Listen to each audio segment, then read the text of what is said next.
This video is brought to you by Invade. More on them later in the video. It's no secret that China wants to surpass the USA as the global superpower.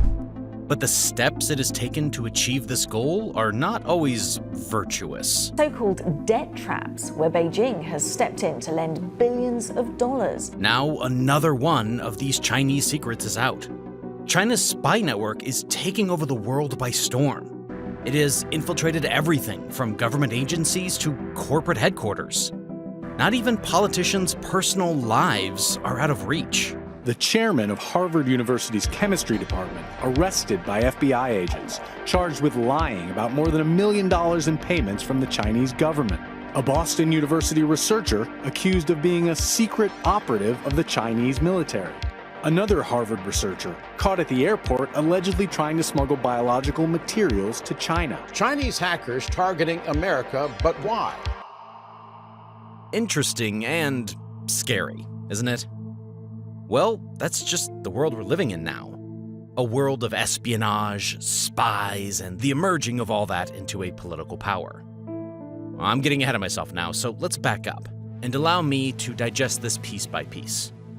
This video will break down what makes China such a force and why its spy network is perhaps the most dangerous this world has ever seen. This is going to be a fun video, so keep your eyes glued to the screen. Unless you have been living under a rock for over the past year, which, if so, I'm a little jealous, you are aware of the incident that brought back the public conversation surrounding espionage and stealing secrets. Yes, I'm talking about this. The giant Chinese balloon that had been floating across parts of the United States. The nation was captivated by a Chinese spy balloon. The Chinese spy balloon communicated with Beijing. Talk about the catch of the day. It's the Chinese spy balloon found by the U.S. Navy.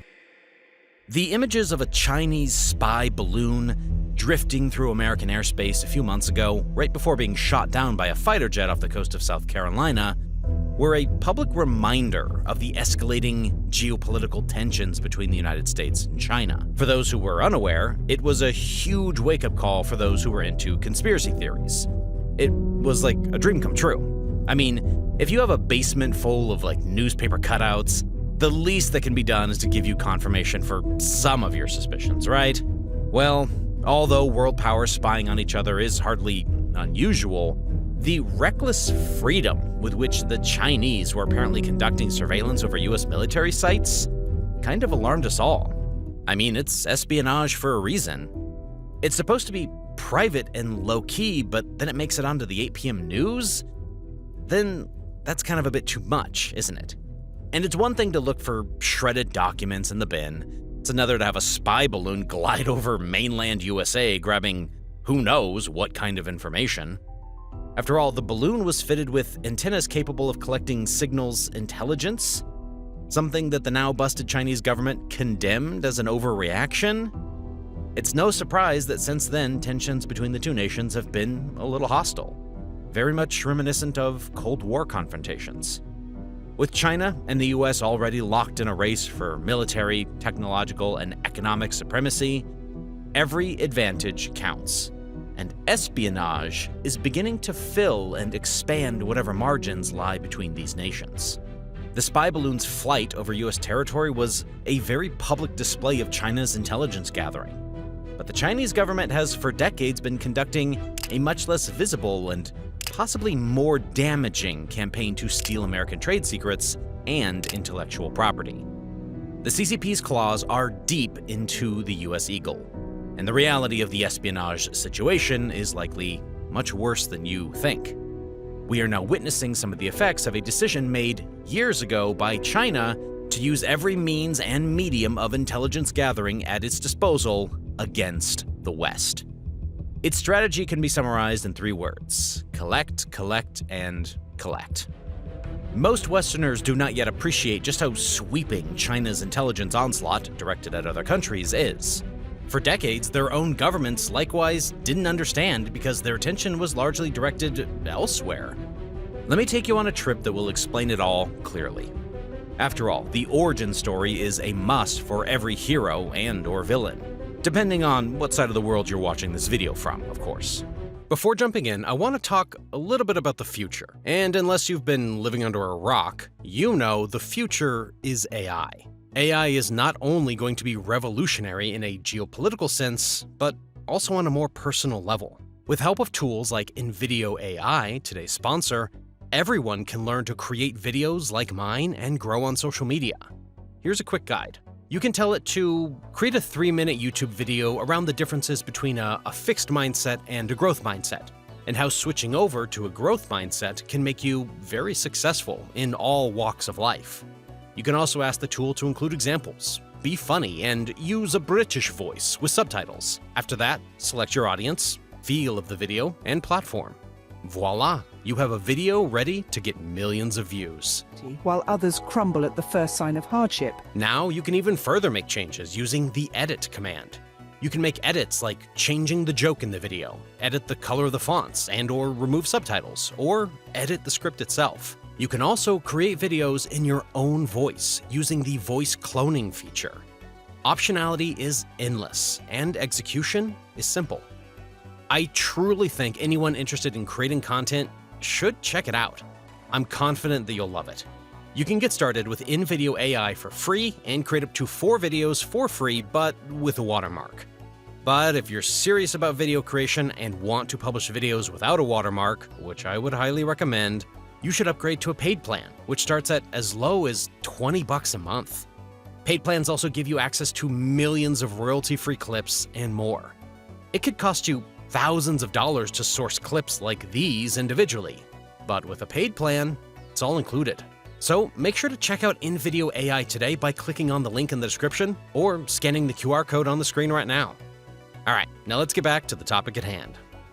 9/11 was, to date, the most gruesome act of terrorism done on American soil. It makes sense that after that incident, everything changed within the system. After 9/11, the U.S. Intelligence Committee was overwhelmingly geared towards counterterrorism. U.S. spy chiefs followed priorities for this agenda set by decision-makers in Washington. The U.S. government's strategic focus on combating terrorism took place at the expense of focusing on resurgent states, like China and Russia. Understanding just how China's intelligence and national security establishment reacted at the time is crucial to relating to where their spy network and espionage techniques are now. The strategy that China's Ministry of State Security, a ministry we will talk about extensively later, China's principal civilian intelligence service, took towards the United States after 9/11 followed a Chinese saying, "Guo an guang hua." I'm sure I pronounced that terribly, which roughly translates as "watch the fires burn from the safety of the opposite riverbank," which allows you to avoid entering the battle until your enemy is exhausted. The MSS followed the saying to a T. Its long-term aim was to contain the United States and then supplant it in Southeast Asia. The United States was mired in the Middle East.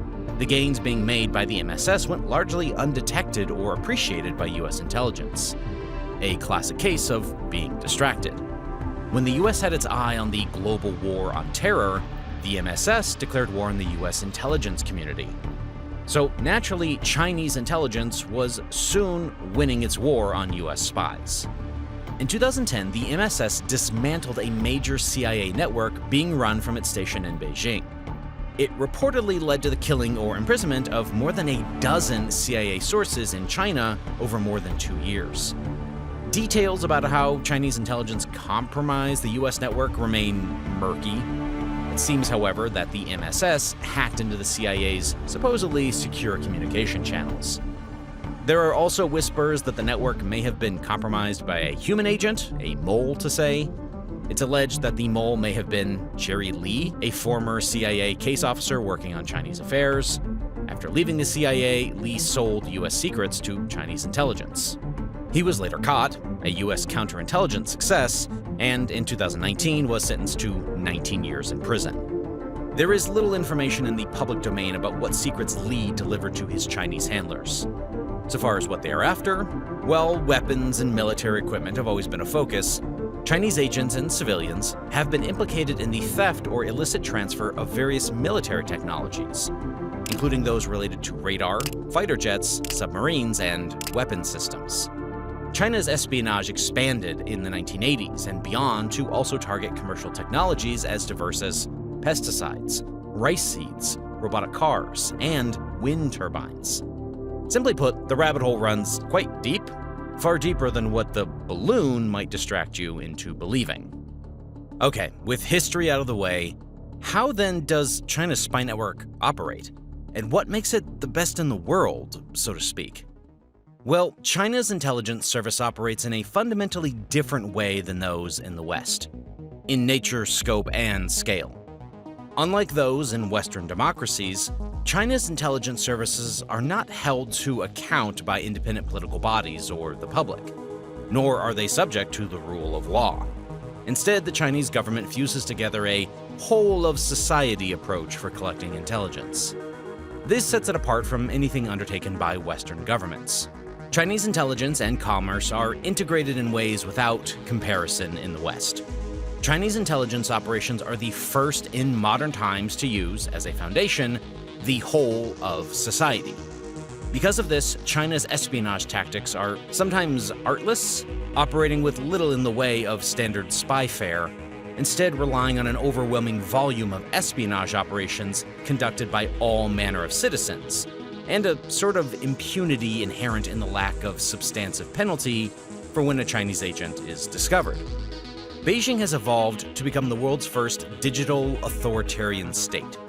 Its creativity and ability to combine all the elements of societal power, including espionage, information control, industrial policy, political and economic coercion, foreign policy, the threat of military force, and technological strength, challenges the world's rules-based international order. Perhaps it is this non-conventional way of looking at the spy game that has made China have such an unprecedented rise to power, climbing to the top echelons of the game. Contrary to what may be thought, the US government does not conduct industrial espionage to advantage US businesses. In China, by contrast, thanks to successive national security legislation passed under President Xi Jinping, Chinese businesses are required to work with its intelligence services whenever requested to do so. They are effectively silent partners in Chinese commerce with the outside world.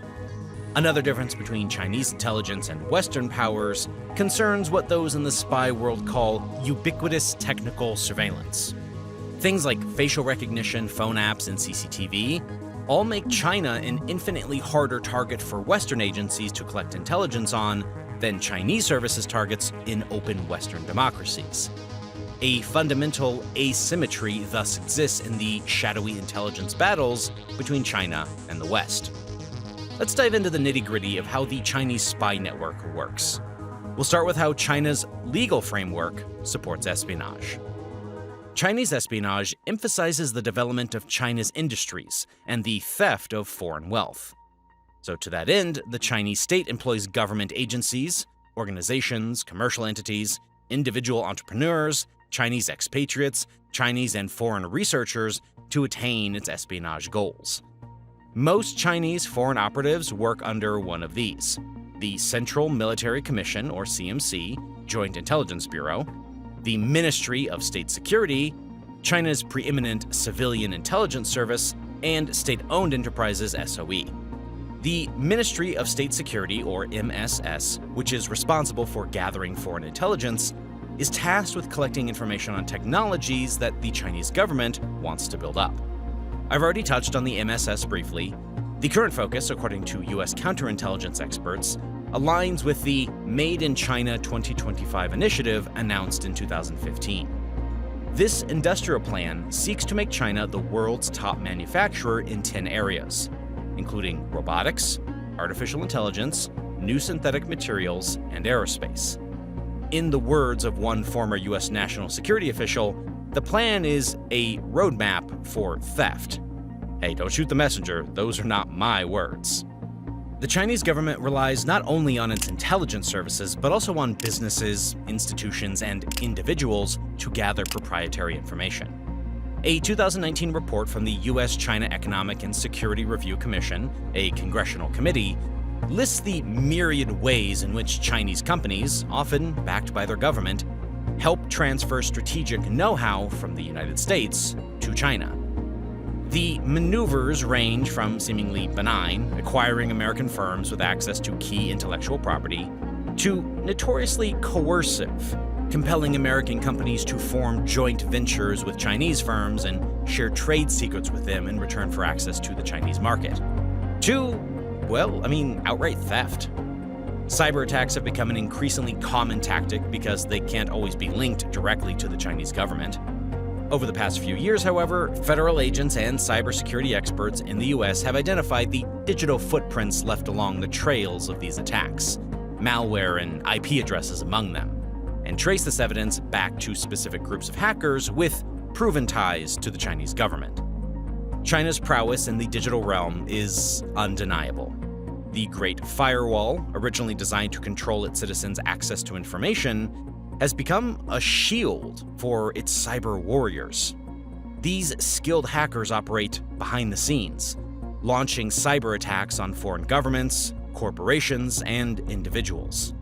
One of the key tools in China's cyber espionage arsenal is the use of Advanced Persistent Threats, also known as APTs. APTs are sophisticated and targeted cyber attacks conducted by well-funded and organized groups, often backed by nation-states, in this case, China. If things go sideways, there is nothing that can be traced back to the CCP, and hence, plenty of plausible deniability. These attacks are characterized by their persistence, as threat actors remain undetected for extended periods, allowing them to extract valuable information. These prolonged and targeted attacks aim to infiltrate systems, enabling the extraction of sensitive information over an extended period of time without detection. Economic espionage is another facet, involving the theft of intellectual property and trade secrets to fuel China's rapid technological advancement. Sounds pretty dangerous, don't you think? China's ability to conduct sophisticated cyber attacks, often attributed to state-sponsored hackers, poses a significant threat to nations and corporations alike. The potential for disrupting critical infrastructure, stealing sensitive information, and influencing global technological landscapes make China's cyber espionage tactics particularly dangerous. But that's just one of many in China's arsenal of espionage. One of the more interesting espionage tactics that have been employed is the way that China has sought to exploit the huge number of people of Chinese origin who have settled in the West. The Ministry of State Security, along with other Chinese government-backed organizations, spends considerable effort recruiting spies from this diaspora. Chinese students and faculty members at American universities are a major target, as are employees at American corporations. The Chinese leadership made the declaration early on that all Chinese belong to China, no matter what country they were born or living in. This allows a manipulation of people, because no one can start making appeals to Chinese Americans saying that there's no conflict between being American and sharing information with China. I would assume the words used can be something along the lines of, "We're not a threat, we just want to be able to compete and make the Chinese people proud. You're Chinese, and therefore you must want to see the Chinese nation prosper." Using civilians is a special move that keeps them ahead. In fact, about 23% of all espionage analyzed is committed by employees of these pseudo-commercial entities. China compels its citizens to divulge trade secrets and otherwise comply with intelligence gathering efforts. The Chinese government and party threatens citizens with severe punishment if they do not help with espionage efforts if status and/or money don't convince them to comply. It's quite literally a carrot or stick situation. The predominant form of Chinese tradecraft uses company employees to access restricted technology and trade secrets. There are estimated to be at least 500 Chinese talent programs designed to conscript academic and professional expertise from the West into scooping up information and technology to serve China's national development. You have really got to give them credit, though. If you have over 1 billion citizens, well, you might as well put them to work. Think of it as CCP math. And, it's working, seeing as the human side of matters accounts for a pivotal component of their tactics. Simply put, China relies heavily on human intelligence to gather valuable information. Even Chinese diplomats often serve dual roles, using their diplomatic cover to discreetly gather intelligence. This strategy allows operatives to operate in plain sight, utilizing diplomatic immunity to protect themselves. Also, I mentioned a few minutes ago, academic institutions are not immune to infiltration, with China encouraging students and researchers to gather information on cutting-edge technologies and research.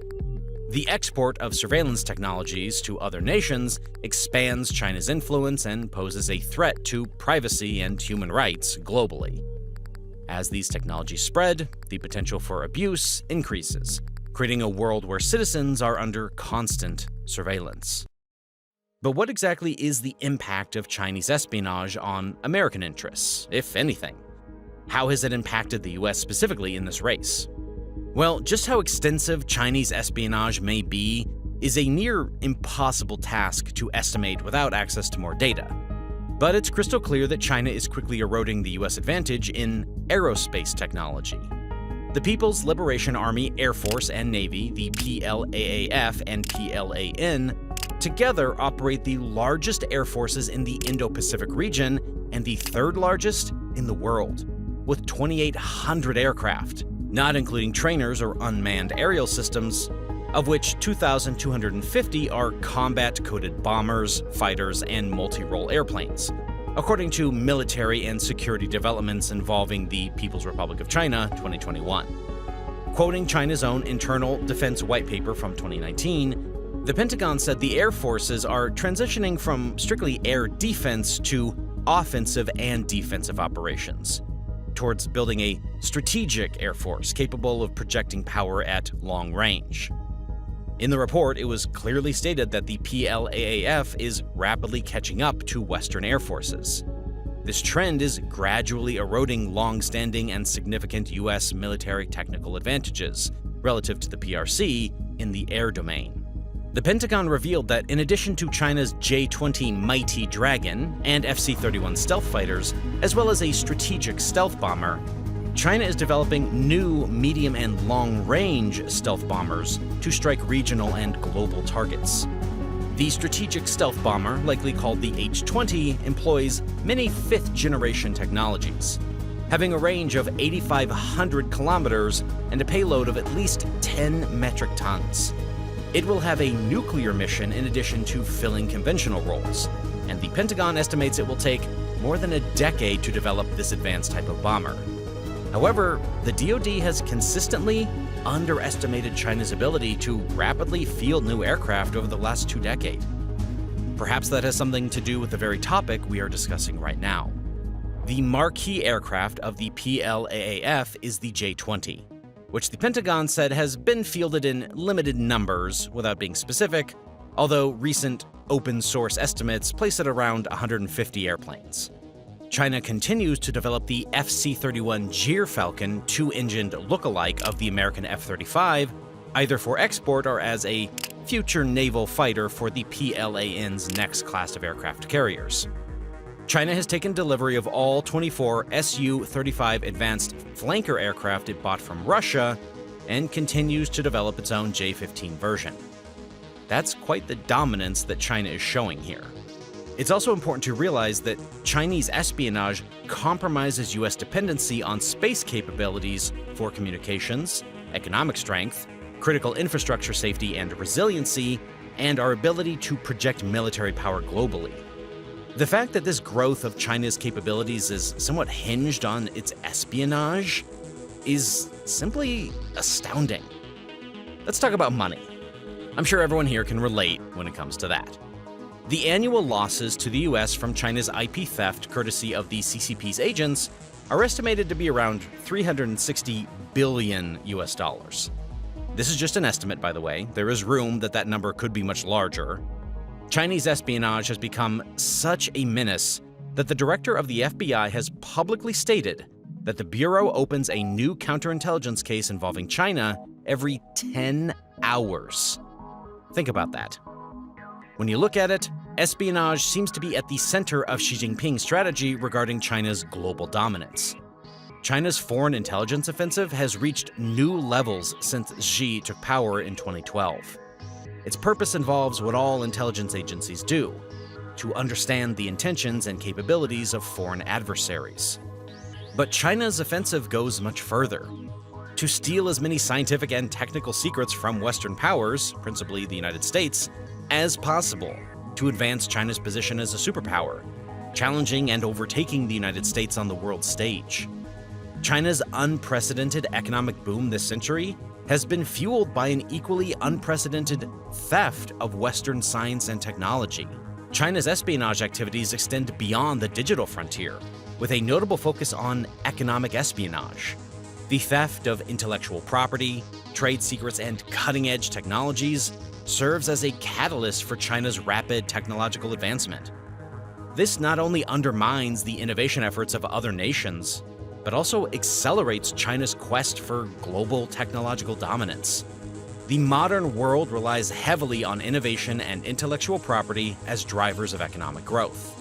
China's aggressive economic espionage tactics disrupt this delicate balance, creating an environment where nations must guard their intellectual assets against relentless cyber attacks. Back in 2012, the director of the U.S. National Security Agency warned that cyber espionage constituted the greatest transfer of wealth in history. China was, and remains, the greatest perpetrator. Beginning around 2013 or 2014, Chinese operatives carried out a massive hack of the U.S. Office of Personnel Management, known as the OPM, which holds some of the most sensitive information in the U.S. federal government, information obtained during security clearances. This information is that which people often hide from their nearest and dearest, extramarital affairs and things like that. Chinese intelligence thus has millions of data points for potential blackmail, what the Russians call kompromata, to recruit agents with access to U.S. secrets. The OPM haul was followed, in 2017, by China's hack of the credit rating bureau Equifax, which gave China sensitive data on approximately 150 million Americans. If you are an American, it is more likely than not that China has sensitive data about you. Now, I don't mean to scare you folks, but that is what is statistically possible. It is no surprise then that America's response to China was increasingly contentious under the Trump administration, exemplified by the Huawei technology stoppage and the censoring of the popular Chinese-controlled apps TikTok and WeChat. Even now under the Biden administration, with the banning of microchips and the severe restrictions placed upon them. One thing to note is that so far in this video, the main targets of my comparison have been the US, and yet that is just one cog in a multifaceted wheel. China's activities have been a hindrance to many other nations and groups, as I will explain the further we go. But I want to present you with a question as we go. Do the currently known discovered cases of Chinese espionage represent the majority of cases? Or is that only a small, known minority, as a percentage of, 10% of the total? Food for thought, ladies and non-ladies. Chinese espionage is undertaken in pursuit of China's strategic objectives. With Xi's goal to become the global leader, it makes sense that their espionage efforts are headed in that direction. When you go deep into the rabbit hole, as I have gone, you will find it's kind of hard to trust anyone. Just off the sheer multifaceted web of Chinese espionage that exists. There are Chinese business people who in reality are undercover MSS operatives. Take the example of Yan Jianxu, an MSS operative who posed as a businessman to steal US aviation secrets. He was caught and is now in prison. This is how it all took place. In 2017, Yan Jianxu pursued an engineer at GE Aviation who had valuable knowledge of the company's jet engine composite fan blade technology. Posing as an academic official and using a fake name, Xu was introduced to the GE engineer who was visiting Nanjing, China, to give a speech at a prestigious university. Xu began a pressure campaign to get the engineer, who had family in China, to reveal more and more information about the engine tech the Chinese government had targeted. But the FBI discovered the GE engineer's travel and alerted GE, which confronted the engineer in a dramatic meeting at the company's Cincinnati offices. FBI agents presented the engineer with a stark choice. He could face the consequences for his actions so far, or he could cooperate with US law enforcement in an operation to expose the Chinese operation. When the engineer agreed to cooperate, he became a double agent, working for the FBI against the Chinese spies. With a few carefully placed traps, Zhu was arrested and tried. However, Zhu is hardly alone. A common tactic on the part of the MSS is to dangle a lucrative deal with US businesses, obtain a target's underlying intellectual property, scuttle the deal, but keep the IP and manufacture the product. In some cases, the Chinese intelligence front companies sell the product back to the original target market.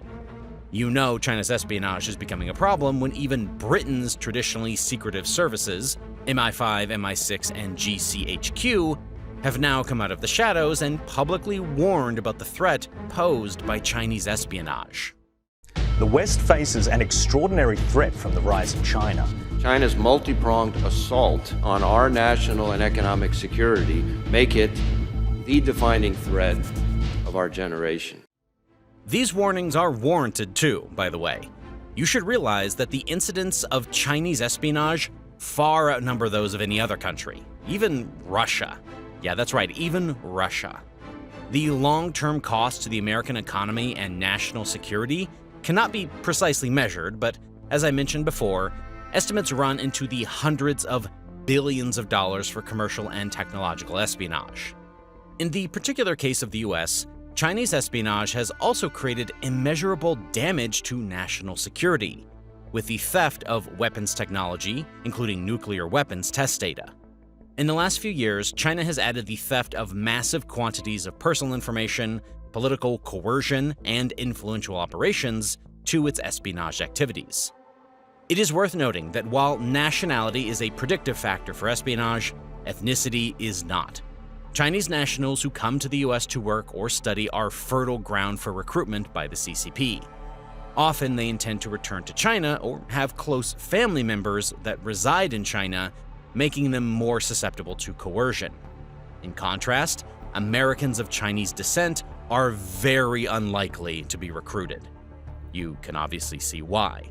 And as you do that, please drop a like on the video and turn on the bell notification so you don't miss any of our uploads.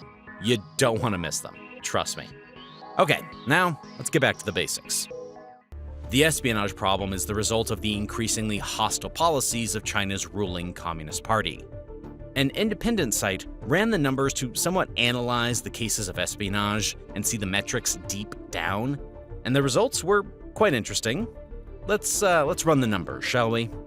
49% of the incidents regarding espionage directly involved Chinese military or government employees. 41% were private Chinese citizens.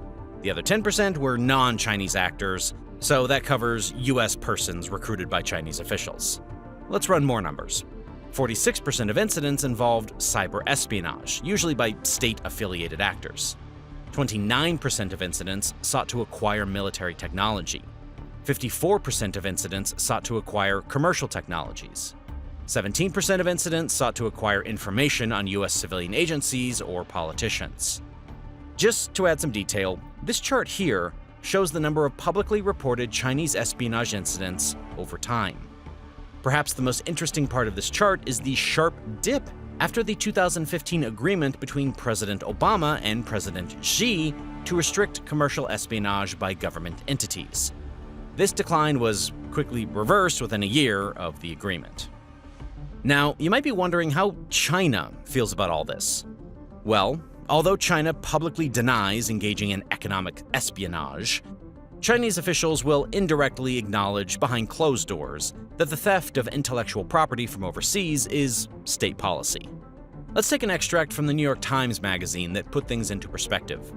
James Lewis, a former diplomat now at the Center for Strategic and International Studies in Washington, recalls participating in a meeting in 2014 or so at which Chinese and American government representatives, including an officer from the People's Liberation Army, discussed the subject.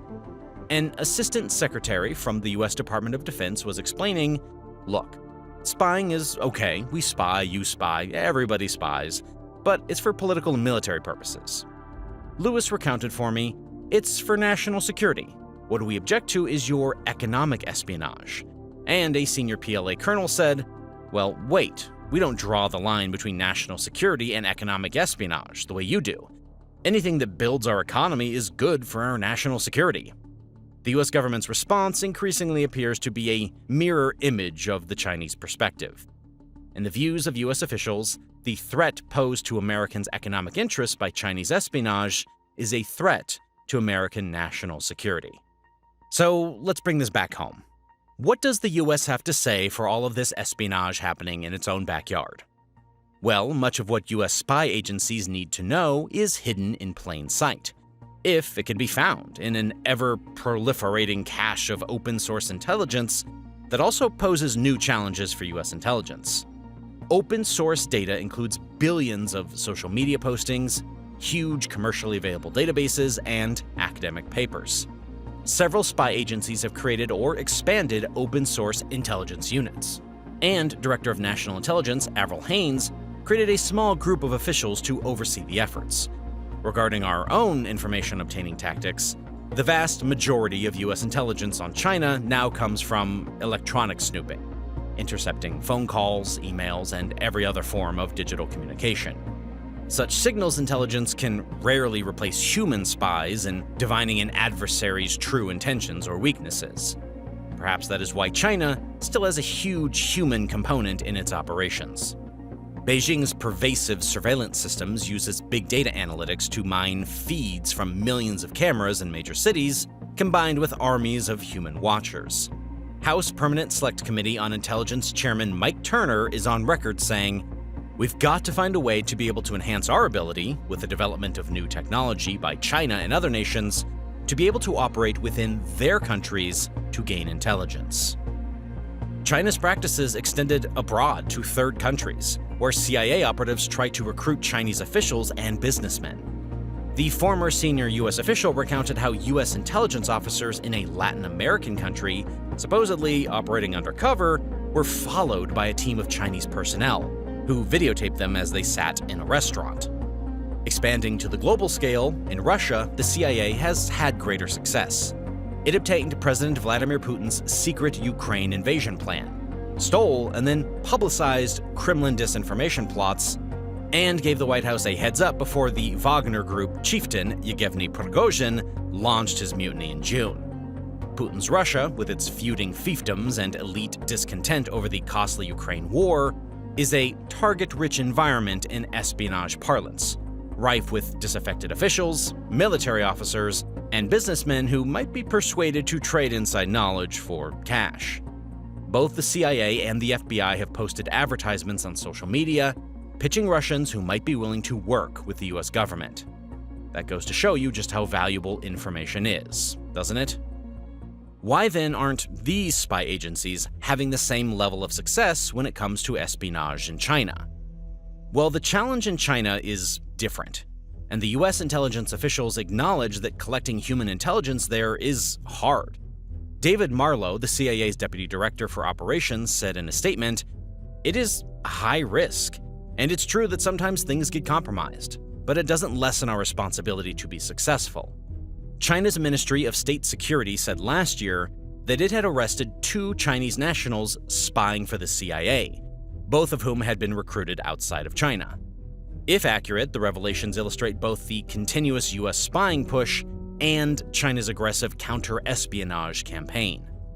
Though the CIA might be struggling now, the more the growing disaffection with Xi's autocratic leadership and creaky economy emerges, the more likely that people will be more willing to work with the CIA and spy on behalf of the US. And if you've made it this far into the video, then here's a bit of information for you.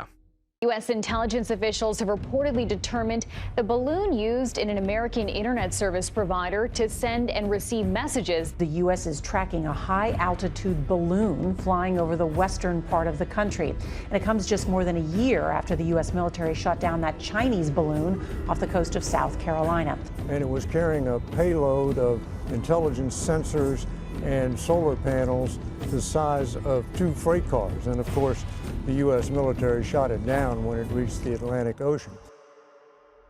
Basically, American fighter planes intercepted an unidentified balloon recently over Utah, but have determined it isn't a threat to national security, according to the North American Aerospace Defense Command. Interesting, isn't it? Alright, with all this said, where does this leave us? Well, let's gather our facts in the simplest of terms. China is doing sneaky things to learn secrets from other countries, and stopping it won't be easy. Figuring out who is behind cyber attacks is hard, and countries need to work together to fight against these threats. It's like a team effort where everyone shares information and makes rules to protect themselves. Anything less, and China will keep having a field day. Countries also need to make sure they have strong protection against these attacks. This includes keeping important things like infrastructure, secret information, and national security safe from hackers. As technology gets better, finding the right balance between keeping your own country safe and working with others is tricky. In this modern age of secrecy, the race for supremacy, and everything in between, it's a dog-eat-dog world. Only time will tell who remains standing when it's all said and done. And if you enjoyed this video, please drop a like and subscribe to the channel for more videos like this. The Business Basics family is happy to have you here. Until the next video, cheers.